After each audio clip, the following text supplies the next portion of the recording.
Hi, welcome to another episode of the Leadership Enigma. Now, you know the message, don't you? We are available on all your major podcast platforms. And please check out the YouTube channel because we are now loading all of the back catalogue, and every single episode in this wonderful new studio will find its way very quickly onto YouTube. So please subscribe so that you don't miss out on any of that content. Well, I'm looking forward to another episode here in the studio. This really is all about the weight of expectation. You know, when we're born, there is always expectation on us from some quarter in some way to some degree. And how do we manage that? How do we navigate that? How do we succeed, or how do we actually carve our own path? So come back to me just after this, where I've got the wonderful Jack Sullivan with me, and we will have a pretty cool conversation in relation to life. Come back to me just after this.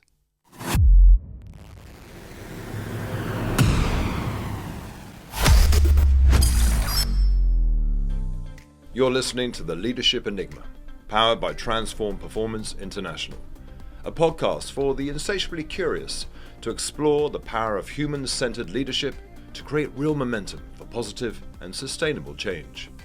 Whether you're an entrepreneur, business owner, or corporate executive, each week we speak to global experts, academics, rising stars, ambitious upstarts, and disruptors as we discover that success leaves clues. Now, here's your host, Adam Pacifico.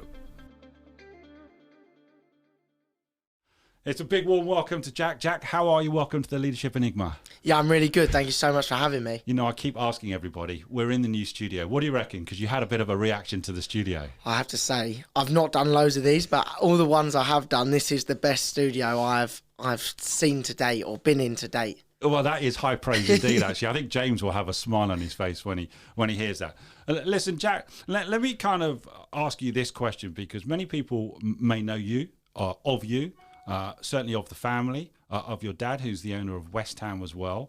And so the reason I wanted us to chat was about that weight of expectation. So let me ask you this first question, which I've asked a number of guests. There's a lot that you could Google and see about Jack Sullivan, but the reality is, who is Jack Sullivan? How do you describe yourself to people? I don't know. Probably best to ask my friends. I don't know. I try and take things one step at a time.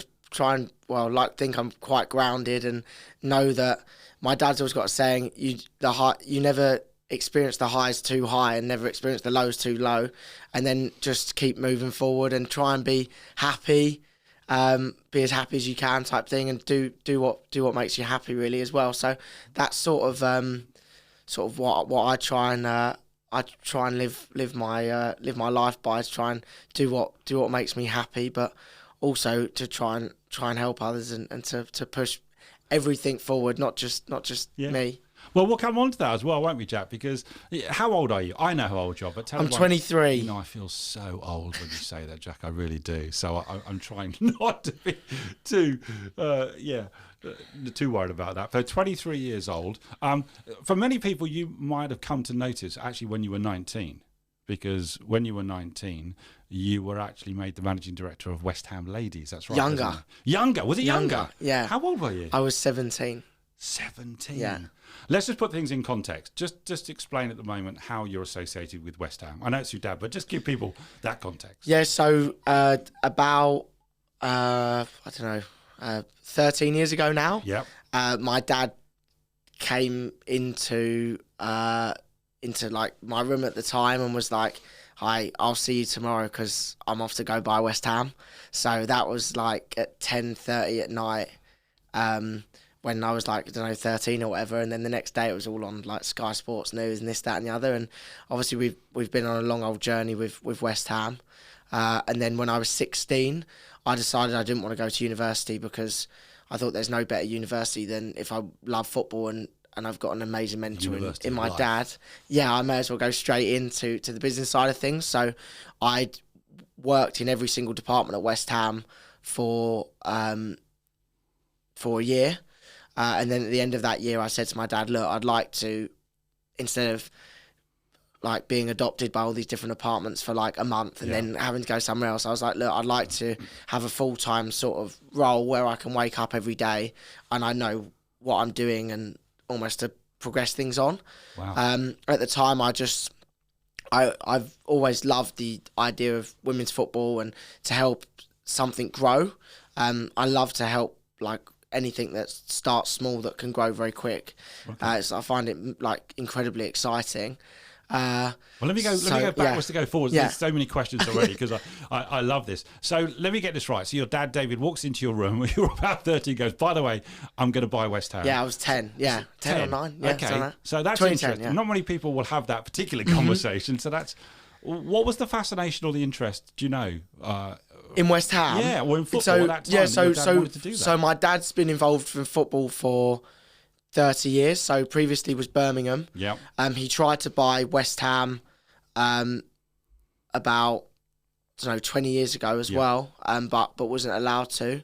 And then it came that the opportunity presented itself that he could buy West Ham, and we left Birmingham 6 months before, and he said, I'm going to have no, I think it was less than that, like 3 months before, and he said, I'm going to have 2 years off. I don't want to do anything to do with football. And then this amazing opportunity to buy West Ham came up with his partner at the time, David Gold. Yeah. And it just sort of all sort of happened, and all happened quite quickly. Was it West Ham? Was that deliberate? Did he want West Ham? Yeah, so dad was from Hornchurch. Or lived in Cardiff, and then his dad was in the Navy, so not the Navy, the RAF. Yeah. So they jumped from a few places, and then he ended up in Hornchurch, and it was like his team really. So for him to almost be able to do that, and he used to sneak in like over the wall or under the turnstile when he was much younger at Upton Park. So it was for him and David Gold, who were both West Ham fans. It was obviously an incredible, like, sort of space in time where they had an opportunity to almost buy their football club, which was incredibly exciting. Many people's dream of that. So obviously you grew up in a very entrepreneurial environment and a successful entrepreneurial environment, and with success always comes challenge, of course. So what was it like for you and your siblings to grow up in a highly entrepreneurial environment where there was success, but there was challenge and there was opportunity? What was it like, or did it, in some ways, not really register with you? So I've got one brother as well, and I think for both of us, we were always very, very. Dad was extremely open with us, like always was very open. Like if something happened or something went wrong, or he was going to do this decision, even if he got an earful back from me and Dave, which I don't know, when you're 13 walking around, you think life's very black and white, and you realise quite quickly as you grow up that everything's grey, and you can't really, there's not always a right and a wrong, and like, so we used to have big arguments or whatever, especially on summer holidays during January transfer windows and things like that. Right. And so I was extremely lucky that he was always very open with us, and there was I suppose never really an expectation on our shoulders, or he just wanted us to be happy, and he's still the same now. Same with my mum as well. They just, as long as we're happy, they're happy type thing. But I don't know, for me, there was almost, expectations probably not the right word, but there was almost like a standard set where my dad, I'd go down at 10 o'clock at night and he'd be doing emails, and I'd be waking up at 7 o'clock in the morning and he'd be in his office. So there was always a real work ethic. Yeah, so there was an expectation and I suppose a mass work ethic on top of an incredibly clever person. I sadly didn't get his math genes. I got my mum's math genes instead. But my dad's like, he can think about something already before someone else has thought about it with his map. Like, I remember when we was younger, we used to just say random numbers and times it by this and do this and do this, and he'd give you the answer like quicker than a calculator. Quicker than a calculator could get it. Is your dad a bit of a visionary as well, that he sees opportunity or what something could be long before maybe somebody else? I think so, and I think he's very good at being very proactive and very quick and proactive as well. And he makes decisions like unemotional decisions, which I think is a serious gift that I think a lot of people can get almost hung up on something, or they can feel an attachment to something, where he's very good at looking at something, okay, this is this is the correct decision. Okay. Which I think's an incredible skill that I'm still trying to master. But hopefully hopefully I can. Obviously, the one decision that was obviously very emotional was West Ham. Which, trust me, we're going to come on to that. We really will. So what I'm hearing, and help me, Jack, if I'm summarising this wrong, because I'm really passionate about helping young people as well to thrive and to do the best they can do. And I'm hearing you say that some will say, well, you were born into a privileged environment, but others, I want them to understand that you were born into an environment where you're saying there was a very high work ethic, and that the expectation wasn't on you doing something specific, but the expectation was that you were going to graft. I don't know, really. I think that, to be honest, I don't. You'd have to ask my parents. I don't think there was ever really like. We're going to phone them right now. We're going to bring them in. Could do it if you want. I don't think there was ever sort of like an expectation almost. It was just, look, try your... I suppose maybe the expectation was try your best. The one thing they wouldn't want is what if... I mean by the work, work where if it was maybe, look, like, be on time, be nice to people, be polite to people, and... as long as you're a nice person, we've not let ourselves down type thing. I think mum and dad. So I think that was probably the I suppose the expectation. Yeah. Yeah. Okay. Well, that's a credit to them, isn't it? And I want to come back to obviously your first involvement. You see, you said at 16 you started to work, or in some ways do all the departments within with West Ham. So what prompted you to go then to your dad and say, do you know what, I want a different challenge? Which then subsequently turned into you being the managing director for the ladies team. But firstly, what prompted you to want that particular challenge? And then we'll come on to what the challenge was. But why? I suppose it was probably the women's team at the time had just come in-house. It was being ran externally, and then it came in-house. I think it was the January of that year.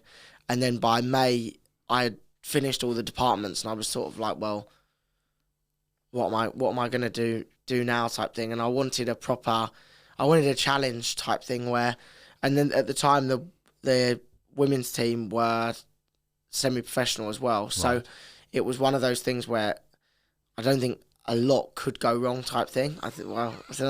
But obviously for me, it was an unbelievable way to, I think my dad loved it as well, because it was like how to learn how to run like a mini West Ham sort of thing as well, and learn how to sell tickets, or how a player argues with the manager, or how, I don't know, a coaching staff, like we ended up parting ways with the manager within the first 4 months type thing. So because results weren't quite as good as what we hoped they would be. So we'll come on to that.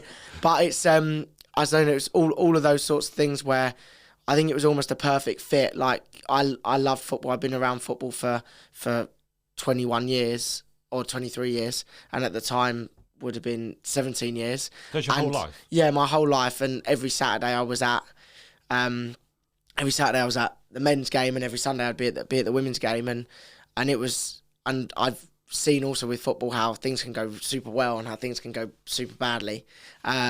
So it was I think that was almost the time where I'd finished all my work experience. Yes. And it was like, okay, so what do we do next type thing. And I think that was the natural step, if that makes sense. And it was a opportunity that arose that, to be honest, since I was about 14 on, I always thought that side of the football club could be developed a lot more like as it is now type thing. Right, okay.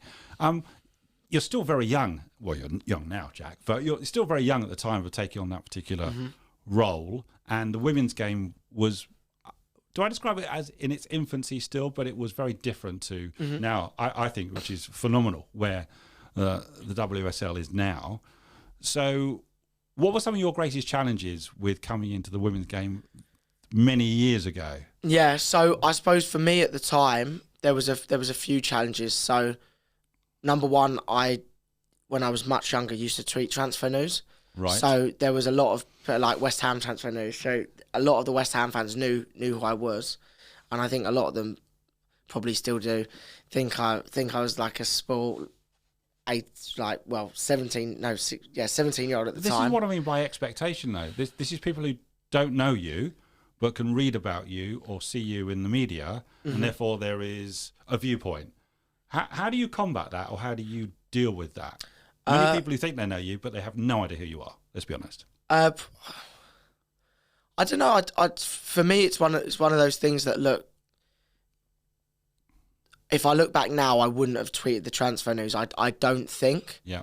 I just don't think it was the wisest move at the time. So you've learnt something. Yeah, of course. process. But look, when you're 13, you do stuff when you're 13 and like some of it was amazing. Like I got like 90,000 followers. It was like, well, when there was obviously something good to tweet, it was obviously great. Yeah. But I do think it's difficult because you almost set expectation for not only yourself but also for when you say, oh, this should happen, and then it falls out of bed. Sure. Then it's very difficult, and then there's well, it's like, what's gone wrong there type thing. So, but anyway, so I think that's part of it, and then it's one of those things where I think you just try and change perception type thing as well, where you just, when I got announced, there was hundreds of people saying, oh, this is a joke type thing. As the managing director, yeah. So it was like, this is a joke. How's this 17-year-old doing this? Boom, boom, boom, boom, boom, boom.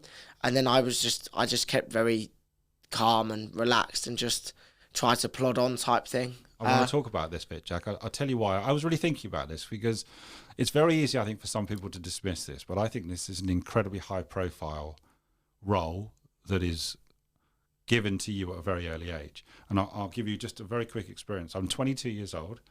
I've qualified as a barrister only for a couple of years. Mm-hmm. I remember going to represent someone in the family court, and this couple are literally screaming at each other in the corridors of the court, and she hands me the baby while she has the argument. Mm-hmm. And I remember holding the baby thinking, what am I doing? And I remember the husband looking at me and saying, well, how old are you? What do you know about life? And the answer was, Jack, I didn't. And I felt a real imposter at that point, in wig and gown, holding their baby whilst they were having a massive ruck in the corridor. So that was kind of my experience, and I was thinking about that in relation So when you were like that, how did you feel like? When I love it. Now I'm getting questions in this direction. I felt like an imposter, Jack. Yeah. I felt that actually whilst I did you feel like you couldn't do it, or did you? Well, I had to. Yeah. I think I had to. I had to step into the role because I'd worked hard to be in that role, so I'd earned being in that particular role. But also, I had to acknowledge that the feedback was also correct. At 22 years old, Jack, I didn't have a lot of life experience. Yeah. They were both older than me, and I didn't have children. I wasn't married. So there was an element of I can do my job to the best of my ability, but I don't have... No, experience is obviously crucial, yeah. So how did you balance that? If you're 17 years old and lots of people are going, this is crazy, you've been handed this, and you're thinking, hang on, I really want to make a go of this. Yeah. How do you So there was a few things. I kept quite quiet and just sort of went about the role. And I'll be honest, at the start, we were not good. There was a documentary about this as well. That was the year after. Okay. So we'll come on to that as well. Then. Let's just crank the pressure up even more, right? So for that, it was sort of go about your business, push things on. But what I would say is maybe I didn't have the experience, but I was extremely fortunate that there was, I don't know, 100 people, 150 people at the club that all have mass experience. Like I sat in the stadium office, and Tara, who's head of marketing, worked at the club for 15 years. Andy Mollett the same. Obviously, Dad with mass experience, and I also think there's always three ways of learning as well. There's listening, doing, and another one which I forgot. It's going to come back to you, right? Listening, doing, and watching. Okay. So I think where I was quite fortunate was I've been around people and I've been able to watch people. Obviously, it's completely different because we were semi-pro at the time. But I've been watching people since I was 0. Listening, watching, shadowing. In many ways. Almost. Yeah, so it's those sorts of things. So that I think that obviously gave me a lot of I don't know, experience, maybe not first-hand experience, but second-hand experience. And then also I was extremely lucky that I had a lot of people around me. Yeah. And I think it's also you've got to follow your gut as well a little bit, and also be very open to say, look, I don't know what I'm doing. I think one of the most terrifying things is when someone thinks they know what they're doing and they don't. But at the same time, try and blag it. Yeah, and I think at the same time, my naivety was probably, was probably quite a big plus as well, because you go in everywhere fearless and you think, oh, what's the worst that can go wrong? I love that as a but mindset. but it's like, so I went in everywhere fearless, and I was also very like quick to make a decision, which I've sort of lost a bit, which I don't know if that's a good thing or a bad thing. I'm a lot more... Tell me what you mean. Why do you think you've lost that? So, I don't know. I think when you're like, I don't know, 17, you just say, oh, well, that's what we're doing. And you just crack on. You don't listen to the comms people around, especially at West Ham, the comms people around you, the marketing person, the ticketing person. You sort of just say, oh, no, we're doing this type thing. Where I think a little bit with me now, yes, which I think is probably a good thing, is you want to listen to all the stakeholders or everyone you're speaking to, and then make, even if you don't agree with what they're all saying, you can still say that, well, that's the right decision. Like with a lot of the business I do now, we'll talk about stuff, and then you try and get a balanced sort of opinion. But sometimes, especially when you're like at West Ham, there were some decisions that I think a lot of people wouldn't have done, but I sort of supported myself. And then I think even then, if you can try and explain your decision to the staff, then you can get their buy-in a lot more as well, which I think is obviously incredibly important to, at least, even if they don't agree with you, to say that they felt listened and they can understand your point of view. I think that's obviously incredibly powerful as well. And I'd like to say that, to be honest, a lot of the staff at West Ham now, I speak to on a regular basis, and a lot of the staff that have left I still speak to as well. So you're leveraging a lot of support there. Yeah. Was there anyone who stood out as a real mentor to you in those early years when you probably, you're fearless, but you're actually quite vulnerable? Yeah, there's probably, obviously, Dad was incredibly good. My mum was incredibly supportive as well, which I completely like. Is like amazing to have that sort of support. I'm a big fan of mums. Yeah. Sometimes the unsung hero, right? And then I suppose there was a few people like Max, who's now at Wolves head of comms. I sat next to him for a long time, and Ben Campbell I sat next to for a long time, and there was quite a few of the support staff of the women's team as well that were incredibly good as well. That almost helped us a long way on our journey. Yeah. Which is obviously super helpful. I'll probably forget some people as well. Well, I know. Well, there's probably a big shout out to lots of people along the way. It sounds as if you're very much almost like a sponge and just taking in as much as you can, as you say. You're listening, you're doing, you're watching, but you're also really taking advice from people as well as you progress. I think as well it's about listening to people, but also don't get bogged down. Like, what I always thought was, first, you do everything one step at a time, but try and have some goals that you can try and hit along the way type thing, whether you hit that and then instantly try and get that to more. But I think it's all about setting yourself goals and then trying to work towards them, but in small steps, if that makes sense. A lot of people talk about priorities. What was the priority for you when you took over the ladies' team at a young age? What was the real number one standout priority? To probably get to the WSL. That was the ultimate goal in the first year, 100%. Right. That was the no-brainer. And although we was in the third division, halfway through that year, because Notts County went into administration, there was another club that went into administration. The FA did like a restructuring of all the leagues and basically said, if you want to be in the top division, you have to fill in all this criteria. You have to have these full-time professionals. You have to show that you're not going to go bust, basically. And then if you want to go into the second division, this is what you need to do. And if you want to go into the third division, this is what you need to do, type thing. So definitely by about the January that year, we were pretty focused on making sure that our WSL proposal was the very best it could be, and they actually turned around to us and was like, it's the best one we've ever had. So it was testament to us, and it was incredibly exciting. And then after the very bad form of the first half of the season, the second half of the season was a lot better. So we ended up winning 2 cup competitions, which was great as well. And at the time, it meant so much to me we was at Averley. Averley beating Charlton 2-1. There was like 1,000 people there. A year later, we was at Wembley, but in a weird sort of way, winning at Averley, because it was like such a journey. And for me at the time, that was almost a bigger achievement, or maybe not achievement, but it felt bigger at the time than what Wembley felt a year later. which was weird. But I don't know. It was a weird feeling. We're in a season at the moment where I think we've had the most Premiership managers sacked. Mm-hmm. So you're managing West Ham ladies, and you said that there was a time, the first part of the season, it was pretty dire. Yeah. So how did you feel at that time, and how did you lift yourself or help lift others when things aren't going well? Because that's a challenge that all managers have got. So yeah, how are you dealing with that? I think with the women's team, what was incredibly good was there was so many ways for us to win. It wasn't like the stadium was full every week. This was this. We had loads of commercial partners, and we just had to focus on the football. We had to focus on everything because it was a semi-professional team. Okay. We needed to shorten that, the loss that we were having.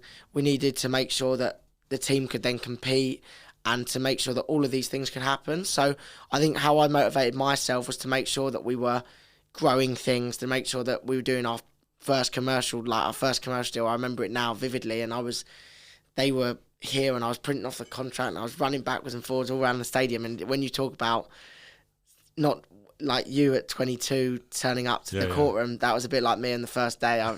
I did I did this commercial deal, and it was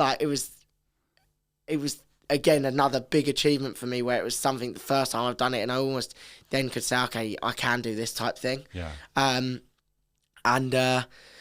it was almost me running all around the stadium trying to get this printed out, getting this pen, and trying to do this, and trying to make sure everyone was happy. Probably stood you in good stead. Yeah. You've done all those little mini roles within West Ham beforehand. I mean, what's your biggest takeaway or learning from that period of you involved with the ladies? Is there a real all of my time at the ladies? Yeah.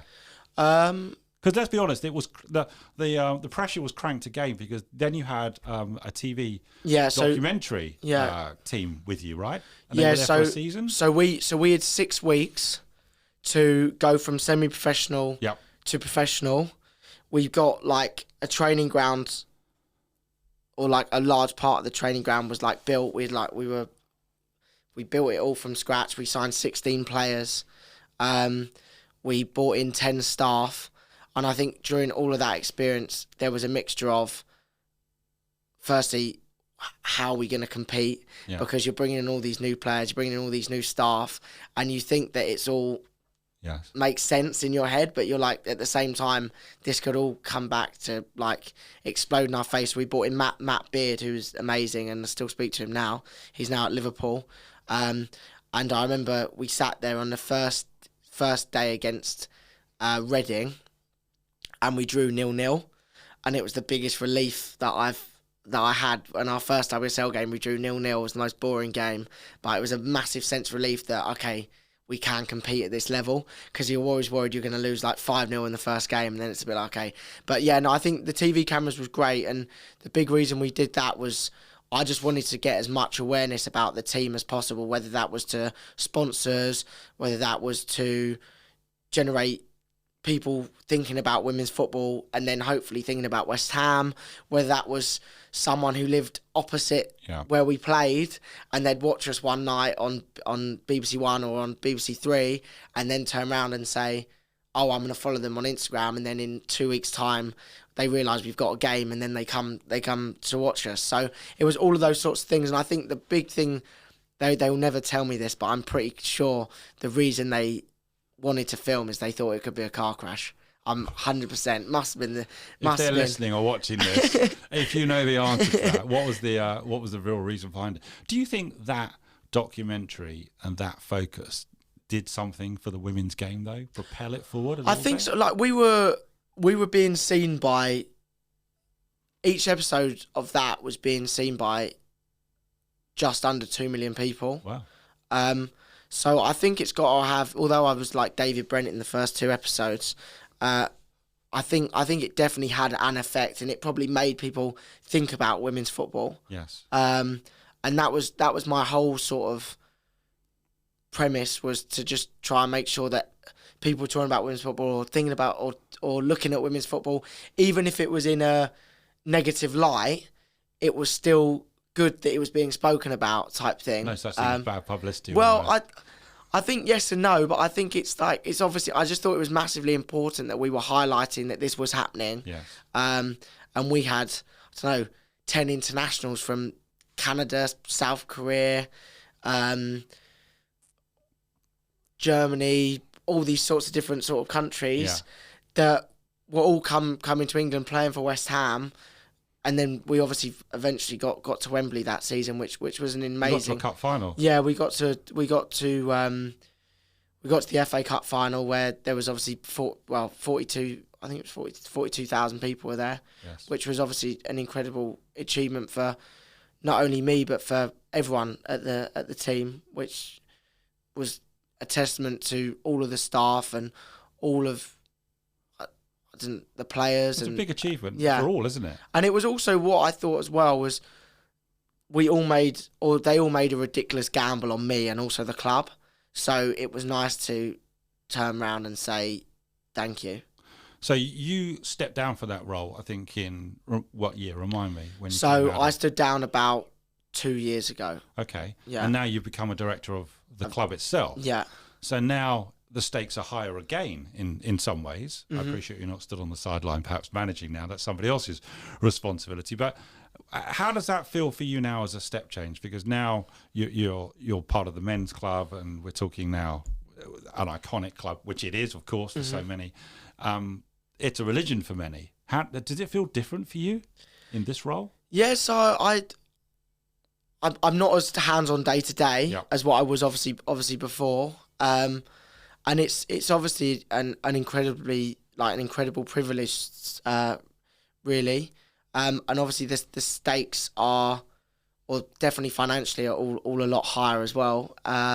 So it's quite different. And I just try and, whenever I'm needed or need to help, then I try and help. And I'm still doing bits for the women's team as well, because it's like my baby, really. Yeah. So it's one of those things where if they ever need me, and a lot of the staff that are still there from when I was there, so they will reach out to me, or they'll say, can you help us with this, or do you know how this works? Because I was sort of, I don't know, I not micromanaged, but I was very hands-on in every, even to who we use for our coach travel and how that's changed, or what this works, or who we used to get. So there's small bits where sometimes they need help with, where because I was there for a long time, you sort of to gauge it, and you know the ropes, but then you know the ins and outs. Yeah, and empower other people to get on. Yeah, 100%. And I think for me, the big reason I left was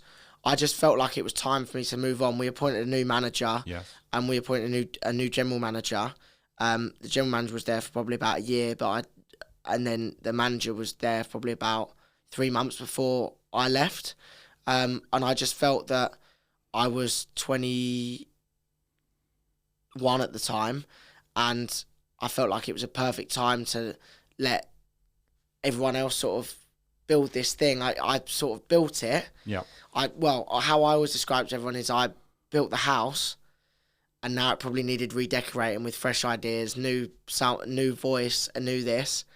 And that was sort of why I decided to step back. And also for my own sort of personal development, I wanted to learn other skills that were outside of football. I'm going to come on to that as well. Mm-hmm. But let me just stay with the current role. Just give you a little bit of an insider's viewpoint, because, again, many people are looking in. Mm-hmm. West Ham had a difficult season at the start of the season, and now they're doing rather well, including that draw against Arsenal. Did you see or feel a shift that has now, in some ways, started to deliver better results? Or could you put your finger on something where you could see that there was a turn? I think there's a few things. I think something that's massively underrated in football and something that no one ever speaks about is luck. Right. And also I think momentum is incredibly important as well. Yeah. And there was a few decisions earlier on in the season where we missed penalties. We hit the post. I think we hit the post more than anyone else in the division. Right. And our XG, we were like mid-table in the XG like in the XG sort of, but we were obviously in the bottom, which could be there's a lack of confidence. you're just being unlucky, which is possible. Yes. And then I also think we brought in a lot of new players as well. So it was the case of, and Mark Noble obviously left. These are iconic characters. Alan Irvine obviously left as well, who was a big part of the managers, and Stuart Pearce as well. Stuart Pearce was just a few weeks ago. Yeah, exactly. So Stuart Pearce left last summer, and Alan Irvine left the summer before. So I think all of that stuff can have an effect on a team where you've got all of these new individuals coming in who have to learn how to learn a new culture, a new language, the way the manager wants to play. Their families have to settle. You've got all of these sorts of things, alongside also losing all these characters and this, that, and the other. So I think it was almost the opposite of a perfect storm in a weird sort of way, where there was a luck, there was this, there was that. But hopefully from this podcast recording, we've lost one game in 10. Since 2023, we've played 31 games. We've won 10 of them. We've drawn 6, I think. Or no, I think I've got testing that, now. Testing your knowledge. I saw it earlier. I'm getting on my phone now. If you get that slightly wrong. Since 2023, we've been obviously a lot more solid. And I also think the other thing that happened for us as well was we had quite a few footballers that played an awful lot of football. Fatigue. You've got, especially when you've got like Kufau and Souček, who are the stars in the Czech national team. Yes. As soon as they go away with them, they play every single game. As soon as Declan goes away with England, he seems to play every single game, which is great. And we want stars like that. But at the same time, it does put a lot of strain on their legs, their minds, everything. Well, they're human beings. Yeah, and I think that's something that's not spoken about enough in football. And the more time and that was a big eye opener for when I was with the women's as well. Was you quickly realise that these people have personal problems. These people have lives, and all these sorts of things. Feelings. And it's how, I suppose, our job at West Ham or any team is to make sure that player is as focused on his job as possible, type thing. Yeah.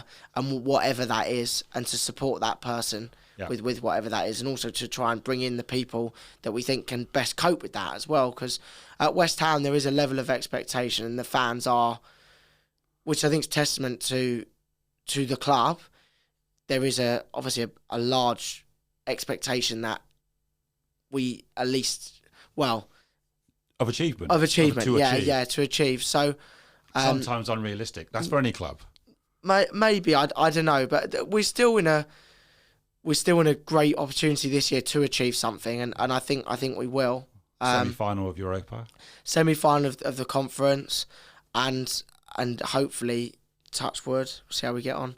But hopefully a reasonable finish. Yeah. Momentum. Momentum. And I think the other thing as well was expectation. It's quite open that expectation going into this season. We've just spent 180 million quid on all these sorts of players, and now you've got to get a tune. Yeah. Well, and it's also, we finished 7th last year, so it was okay. How are we going to do better than that type thing? Where I think when you lose the first 3 or 4 games of the season, it's difficult because the new players are like, well, it's not really what I expected to come to. The fans then think, well, what's going on? So it's a difficult mentally, I think, for a lot of these players, and for the all played out in public. All played out in public, and like everyone knows the press they can be great, but they can also call for a manager's head very quickly, or call for anyone's head very quickly. So it's one of those things. But I think as that's David, what I mean by that weight of expectation again, and I think people. Yeah, I think David Moyes, to be honest, our success was not a bad thing. Obviously, it was incredible, but it set the bar obviously a lot higher for everyone. Yeah. And he probably got the brunt of that because he speaks to the press twice a week when there's lots of games. Right. I mean, listen, I work with organisations all over the world, and if I compare that with football might not be big business from a financial point of view if you think about big organisations, but it's big business from a publicity and a brand. It's global. It's iconic. How many managers have we lost this season already? 12, 13? Yeah, Is think that bonkers, Jack, or is that just football? How do you see that? I don't know. I think in especially for West Ham, I think we like to think that we'd have someone for a long term. I think Dad's been involved in football for 30 years and he's only ever sacked 5 managers. Right. He's always, he likes to support someone and likes to give them the benefit of the doubt because... And time. Yeah, and time. And hopefully you do enough due diligence to appoint this person that, I suppose, 5 bad games aren't the reason why you appointed that manager. But I think everyone's got their own sort of recipe for success type thing in terms of what they think's the magic formula to make football work. I'm a Watford season ticket holder, Jack. I'm still trying to recover from that. And it's just the case of I don't think anyone's apart from maybe Brighton and Brentford at the moment, but no one's cracked the code, and it's not impossible that, I don't know, Leicester's obviously a great example where they almost got relegated and then they went on to win the Premier League a year later.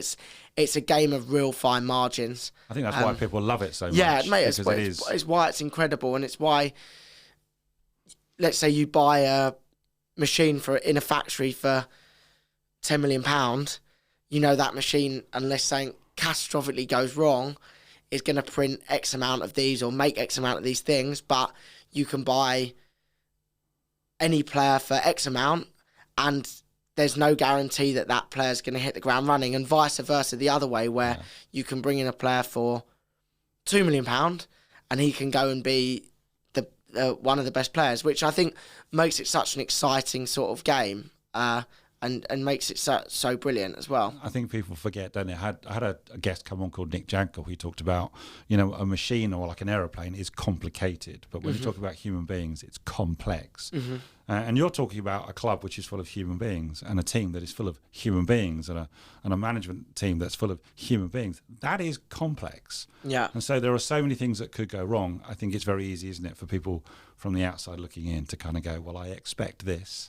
Yeah. I don't know why that's not happening, and they oversimplify. Yeah, I think as well, and I think the one thing with football as well is everyone focuses on the first team as well, right, or the men's team, and I think there's so many different amazing things that's happened at West Ham this year, whether that's the boys reaching the FA Youth Cup final, which I'm going to tomorrow, right, the girls having another good season in the WSL. And I think there's so much brilliance that's happening at the club that we should be proud of as well. Us obviously reaching a semi-final again, and it's something that obviously you don't want to be.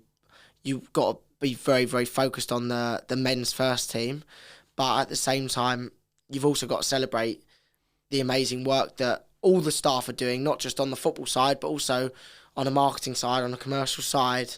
And all of these staff that are processing all these 60,000 tickets for every home game when someone loses their ticket or they lose their, I don't know, anything could happen that these people are dealing with. Yeah, keeping the show on the road. Yeah, 100%. And I think that's what's incredible. And I think the one good thing, obviously, when the results are good, is obviously it's a thanks to them as well to say, look, thank you for staying with us and obviously working hard and making sure that everyone can stay motivated as well, because everyone's obviously a lot more irritable when we are losing. So it's how you try and keep everyone focused and almost mentally ready. So we've caught you at a good time, really. You must be in a good mood with things right now, Jack. Yeah. Had this been a month ago, so who knows? I think that's also a case as well, is how everyone, whether that's the manager, it's dad, it's whoever, has to try and keep, maybe not positive, because when it's positive is probably the wrong word, but keep a level head and to keep... See it as it is. Yeah, and to also make sure that everyone's still right at it as well. Like, even when you're feeling, I'm not to swear, but when you're feeling rubbish, to make sure that everyone still sees you as right up for it, right up for the fight, still got a lot to do, still got a lot to play for, still got to anything when, and I think that's massively important, whether that's in the office, at the training ground, whatever that is. And that was the same with the women's team as well. My last year at the women's team, we were fighting relegation, and it was to try and make sure that everyone was keeping focused and knew there was still a lot to play for, and not being depressed or not being not being too down, because there's still so much more that if everyone's down, then by the time you arrive, you're going to be 1-0 down or 2-0 down before you even know it. Listen, there's life outside and after football as well. Just quick, how was the pandemic for you? I loved it. Tell me more. I think my daughter loved it, actually. Yeah, I have to say, I thought the first 2 weeks, or like the first, obviously it was all a bit of an experience. Yeah. It was quite interesting on a women's side of things, and to be part of that process. When we had calls with the FA every week, we had players that were desperate to go home to see their family. We had a breakout 2 days before. What, COVID? Yeah, COVID breakout in the camp. 4 days, I think, four days before Christmas. Right. So a lot of them weren't allowed to go home, and obviously all their families were at home. So that was quite difficult for some of them, where I try and think, there was some of the Australian girls where obviously it was very, very strict in Australia, where they couldn't go back. So that was a mentally quite tough thing. But I personally found it quite productive. I didn't find that business stopped. I actually found that it was better, which I thought was weird. I thought it'd be the opposite, but sponsorship, no matches, no spectators. Yeah, sponsorship wise and things, we did really well. Like it was quite weird. It was something a bit different, and I thought overall I had quite a good time. Look, it was a weird and personal experience for everybody. Yeah. So there's no right or wrong with it. Yeah. It was. I think we've all got a personal story to tell around it. Tell me a little about, because obviously, outside of football, you've got investments in a number of areas. You talked about care homes, Supply Life, and an automotive recruitment company. Yeah. So you're spreading your wings Yeah. and looking outside of football. But tell us a little bit about why are you starting to invest in things outside of football, and maybe let's use Supply Life as an example of what you're interested in at the moment. Yeah, so Supply Life, I met them when they tested all the women's team. So they tested all the women's team about 3.5 years ago, I was saying. I suffered from eczema, bad eczema, and I took the test to just to see if I could eliminate certain foods out of my diet to try and get rid of the eczema, and within 3 weeks of eliminating those foods, my eczema completely went. So it was an incredible for me, where I kept going to the doctor and they kept giving me different creams and different this and different that, but that sort of like just masked the problem, where the food intolerance test, in my opinion, sort of eradicated the problem from the core type thing, which was obviously great. And now we're lucky to help people with IBS, bloating, migraines, all these other sort of symptoms as well, tiredness. Yes. And we've been incredibly lucky to help a lot of people. And we're just actually at the moment going into business to business, but we're mostly business to consumer, so supplylife.com. So you were quite involved with the business as well as just investing? Yeah, so I think for me it was the case of I didn't want to invest in something and not be involved, because the main reason I'd be investing in something would be to make sure that I was continuing to learn as well, and I could have hands-on involvement. So for me to learn how Facebook advertisement works, and to learn how all these different sort of things, email marketing, this, that, and the other. At West Ham, you'd say, "Oh, can you send an email?" And there would be 10 people there, or not 10, but there'd be 2 or 3 people and that would be done. It would be sent, and it'd be the same with Facebook marketing or this, that, and the other. Where Supply Life, when I invested, there was three people. Now we've got a team of 12. And it's been an incredible sort of journey to grow that, but to also see how we've grown a business, and to also learn how to do all of those sorts of things.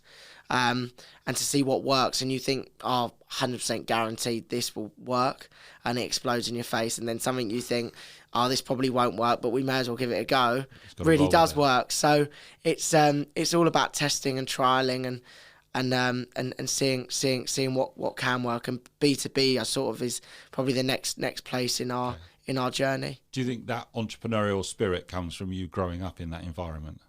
I think definitely, and I think not only my environment, but also not only my home environment, but also all of my environment as well. When I used to go to football, I'd sit down with 12, 15 people that had all been all probably entrepreneurs type thing, or all in a business sort of environment. And I just love the idea of helping someone, growing a business, and also just, I think it's really exciting to grow something and to see something, whether that is something small or whether that's something big. It's an exciting sort of thing to be part of something where you can make a big difference and a big impact, which I think's incredible. Well, there's quite a timely and interesting case study at the moment, isn't there, about growing something small into something different. If we talk about Wrexham, yeah, isn't that amazing?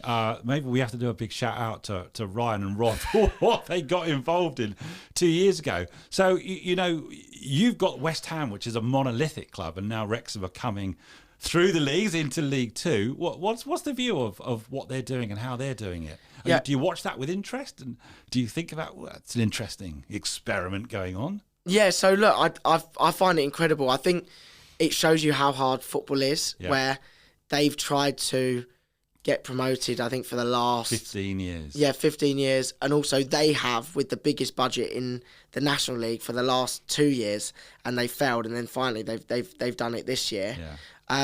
But to be honest with you, I think it's unbelievable for football. I think anyone who says it's not great for football, it's the same with whatever you're watching, whether it's Sunderland Till I Die, the All or Nothing. Yeah. However we can get more eyeballs onto football, and especially lower league football, it's incredible for everyone. And I think the amazing thing with football is there's so many stories, and there's so many people connected to football clubs or to this or to that make things that make it really, really special. And I think it's the same with a lot of businesses, whether it's a cafe where Dawn, who's been working there for 25 years, and there's saying about life, and obviously work's a big part on, especially football, because the fans are almost the owners of the club type thing, where they do govern everything that we do as owners, is to make sure that we're trying to think, okay, how can we make sure the club's better for the fans? And that's a big reason of what we try and do. And I think for them, I don't think they quite expected to be as emotionally attached as what they have become to Wrexham. Incredibly attached, aren't they? Yeah, and I think that's the amazing thing with football, really. If you had one piece of advice to give to Wrexham now going into League Two, what do you think it might be with the experiences that you've had? I think they've done amazing. They brought in good people around them, which I think is really good. And I'd say just keep going. Enjoy the journey. They'll know this now as well. In celebrate their highs, because there's a lot more lows than there are highs. So when you have a good thing, so enjoy promotion, and then also just don't underestimate anyone or anything type thing, because it can be incredibly hard. I think they're going to have a good party. Yeah. Off the back of this particular promotion. Yeah. Expect the unexpected as well, because anything can happen in football. Who knows? It could be West Ham playing Wrexham in 4 years' time, or whatever it might be. What's next for you, Jack? To be honest, just to continue to grow everything that I'm doing, and so I'm always looking for other businesses that I can take quite reasonable stakes of. Yep. And a business that's, I suppose, not losing too much money, that I think I can make a big impact on, really. Okay. So you want to become an investor, almost an angel investor? I think so. But at the same time, I don't want to spread myself too thin where no one's getting enough attention, especially when you invest in a business, or the sort of business I've invested in. It's one of those things where because they're not quite startups, but they're not far off, they need a lot of time and care. But then as they grow, like Supply Life now, I'm not quite spending the same amount of time that I was spending on it type thing. Yeah, so you can, but at the same time, it's been incredible. And I really love doing it. And Tech Fueled, which is the automotive recruitment company, that's done really, really well as well. So we're just continuing to push everything forward. But I think you've got to realise that there's always going to be bumps in the road in absolutely everything that you do. And if you think everything's going to be plain sailing, then that's life. Yeah, trust me, it's not going to be. It really isn't. Listen, it's been great to chat to you, and I'm glad to say you're in a good mood because West Ham are doing well, even at the expense of Arsenal. But we won't come on to that. I'm going to ask you 10 rapid fire questions. You ready for this? Yeah. I actually did this with Stuart, and some of these are the same, so it'll be interesting. But only a few. So you ready? Okay. PC or Mac? PC. Thought you might say that. Wine or beer? Vodka. Okay. Sports or the arts? Sports. I thought you might say that too. Would you travel east or travel west? So you were US bound. It's only one place. Or? To East London. East London. All right, so east. All right. So close east. Breakfast or dinner? Dinner. Remote work or face-to-face? Face-to-face, I think, is better.